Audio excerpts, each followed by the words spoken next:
House Speaker Mike Johnson. Remember the day before Hurricane Helene made landfall in Florida and then went up through the states and wound up in Senator Tillis's state of North Carolina. Congress appropriated $20 billion additional dollars to FEMA so that they would have the necessary resources to address immediate needs. And so we put that into the coffers. I just checked, Margaret, as of this morning, less than 2% of that funding has actually been distributed, right around 2% of it. So we need FEMA to do its job.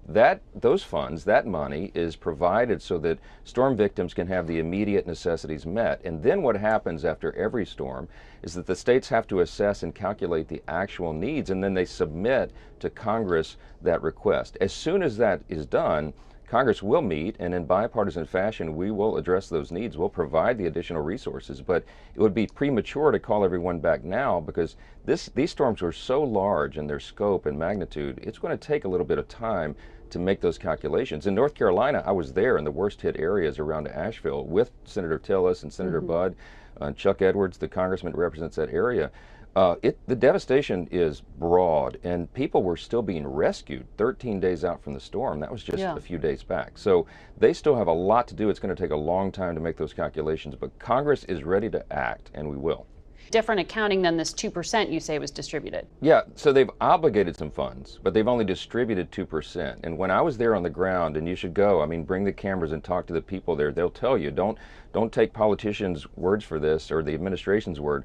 Talk to the people there on the ground. They had not been provided the resources almost 2 weeks out from the storm that they desperately needed. And when I was there, 13 days post the storm hitting that state, people are still being rescued. They're stuck in the higher elevations in the mountains because the roads are down and all the rest. So they need every available resource and all hands on deck. The rescue and recovery effort's still going on, and then we address the rest of it. But FEMA was slow to respond. They did not do the job that we all expect and hope that they will do. And there's going to be a lot of assessment about that as well in the days ahead. Congress can't meet and just send money on a guess or an estimate of what the damages are. The way supplemental disaster funding is provided is that, the states send in actual needs. It's assessed by Congress and then handed out that way. But again, remember, they have tens of billions of dollars that were already sent to FEMA one day before Helene made landfall. So they have plenty of resources. And in fact, the administration, Secretary Mayorkas said himself, DHS, FEMA is a division of Homeland Security. He said just a few days ago on his telecast to the media that they have what they need right now. Everyone understands and knows more will be necessary. But if we meet in a few weeks right after the election when Congress is set to go back, that is about the right amount of time where we'll be able to handle those needs. I was on the ground in the worst hit areas in Florida. I went where Helene made landfall. Whole communities are wiped out there. It's devastating. It goes all the way inland. The agricultural areas are devastated by it as well. And then you go up to the Carolinas, Tennessee, Georgia. It is a broad scope. As Governor Kemp said in Georgia, it was as if a 250-mile wide tornado ripped through his states. A quarter of voters think there will be widespread fraud in this upcoming 2024 election. But half of Donald Trump voters want him to challenge the election results if Harris wins. You were one of the officials with some say about the security situation leading up to January 6th and election certification. There's a lot of great work that's been done at the federal, state, and local level to prevent the chaos that ensued after 2020, the COVID election year, when all the states were changing their laws and regulations without the legislatures approving that. That brought up constitutional questions. There were all sorts of concerns about fraud and irregularity and all those things. The good thing is, and I think everybody should be encouraged, that since that time, most of the state legislatures went to work to shore up their systems, to ensure that those kinds of things didn't happen in the future. And I think that that's going to give us a high degree of certainty and certainly hope that this will be a free and fair and legal election. I think everybody on both sides should be praying and hoping for that, and that's what I hope and expect. And so when we get to January 6th, as you know, the Constitution, our laws require us to get this done on a certain timetable, and we will. There are members on both sides of the aisle who may object to slates of electors. That is commonplace now. In fact, Democrats have objected to slates of electors after every single Republican presidential victory this century. So there's nothing really irregular about that. And when people say that they've got to watch it closely, they're saying that they'll do their job. Yeah, I believe President Trump's going to win, and this will be taken care of. we're going to follow the law, and we'll ensure that our colleagues follow the law. The Electoral Count Act and the Constitution itself requires.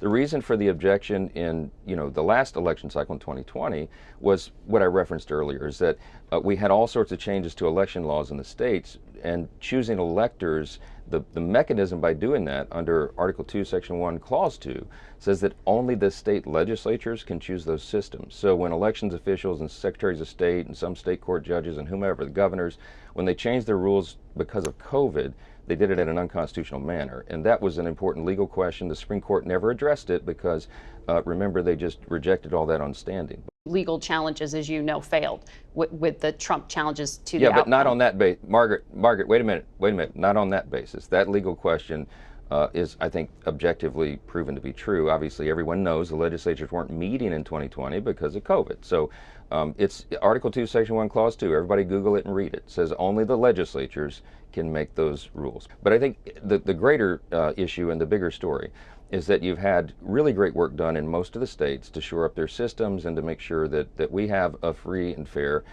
election. Now, look, as President Trump says all the time, and I agree, our side, what we say at the rallies, you've heard, is we've got to make it too big to rig. I think that's really important. I think there is going to be some cheating in this election. I think non-citizens are going to vote. Look, case in point.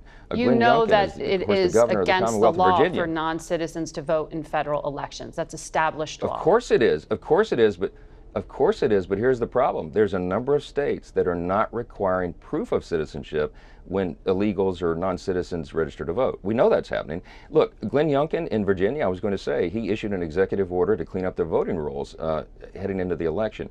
Less than 30 days out, a couple of days ago, the Biden administration, Department of Justice, Biden-Harris administration, sued the governor and the Commonwealth of Virginia to try to prevent them from cleaning up their voter rolls. See, that kind of thing creates a lot of doubt and concern in the minds of a lot of the American people. Why would they do that? But respectfully, Speaker, everybody should want the law to be followed. You do believe that states have taken measures that will help the integrity of this election, and then you just also seem to undermine confidence in the integrity of those state elections. Hold on, wait a minute. Wait just a minute. It's not me undermining it. It's the actions of the Biden-Harris administration in some of these states. Non-citizens are not allowed to vote under federal law. Right. But the states have prohibited. We passed the SAVE Act, in the House. The SAVE Act says you've got to have proof of citizenship before you register to vote. And Chuck Schumer and the Democrats blocked that in the Senate. We could have prevented this. The questions that people have about that. But the Democrats chose not to. They opened the border wide. A lot of people theorized that was so that they could have non-citizens to vote. These are realities, Margaret. I wish it weren't true, but that's the concern that people have.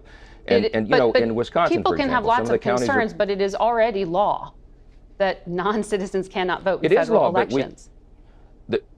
That's correct, but we have to make sure the law is followed, and that is the whole point. That has always been the whole point of the SAVE Act and all the measures that we've tried to ensure. I believe, by my count, we have about 16 million illegal aliens in the country since Mayorkas and Harris and Biden opened the border wide. And because of that, there's concern, because those people are distributed all around the country, as you know. There's concern that some of those people will try to participate in the elections. Look, some of our House races, I believe the Republicans are going to win the House, grow the House majority, win the Senate and the White House. But in some of our House races, I have a colleague who was elected by 6 votes in 2020. Some of these are decided by hundreds or a few thousands of votes. So if you have non-citizens participating against the law, and you have no mechanism in some states to stop it, that is the root of so much of the concern. And of course, in California, they have ballot harvesting, right? Ballot harvesting is notorious for opening the door for fraud. In Wisconsin, they're going to put, in some counties, Speaker, you seem unmanned ballot boxes in public parks again. The states are run by the state government, not the federal government. That's right. So if your issue is with certain governors, shouldn't you be talking to them? We have been. And the Republican governors have done heroic work. They've done their own audits of the voter rolls to try to ensure and do their best duty to make sure that this is a free, fair, and legal election. We're calling on all the governors to do the same thing, Democrat governors as well, and Democrat-led states in the legislatures. They need to do the same thing. A lot of good work has been done since 2020, but there's still questions out there. So what we have to do, and we have been at the congressional level, is try to force as much as possible voter integrity measures. Try to encourage that would be taking place in every state, because you're right, your point is well taken. These elections you're are not handled convening by the Congress individual till states after and the not federal election, government. you said, sir. So you won't be able to do any of what you are talking about in theory. No, hey, Margaret, we've been doing this for almost 4 years since the 2020 debacle. That's what's been happening. And the Republican-led states and the Republican governors have done an extraordinary job. Some of the Democrats have not. It has not been seen as their top priority. And that's the reason for the controversy and the concern. But again, I'm going to reiterate what I said in the outset. Yeah. In spite of all that, I think it's going to be too big to rig.